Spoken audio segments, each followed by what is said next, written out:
কেউ 10,000, কেউ 5,000, কেউ 2,000, এবং কি আপনি হয়তো দেখছেন কিনা আমি জানি না, সব মিলিয়ে রাজীব শাহ দেখিয়েছে যে 50,000 টাকার মতো পেয়েছে, হয়তো সেটিতে কিছু কিনছে। আমার মনে হয়, আমি যতটুকু শুনছি, আমি তো এই জায়গায় আগে পরে আই নাই, মিডিয়ার মাধ্যমে আমিও মোবাইলে দেখতে দেখতে আজকেই প্রথম আইলাম।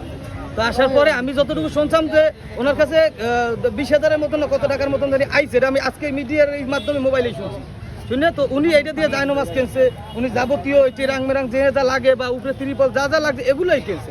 আমার মনে হয় না উনি অন্য কিছু ভাবে খরচ করছে, কিন্তু কিছু কিছু মিডিয়ার ব্যবসায়ীরা আছে ভাই, অনেকেই তো কমে মানে বলতেছে যে আসলে যে মিডিয়ারা একটা ব্যবসা শুরু করে দিচ্ছে এখানে, এবং রাজীব শাহ একটা ব্যবসা শুরু করে দিচ্ছে। মসজিদের কথা বলে টাকা এনে কিছু টাকা রাজীব শাহকে দিচ্ছে, কিছু টাকা তারা এরকম।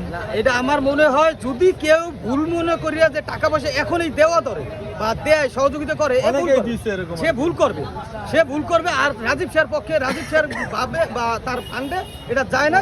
এটা ওই যে প্রতারক কিছু মিডিয়া আছে, যার নাম্বার দিয়া, তার নাম দিয়া এরকম ভাবে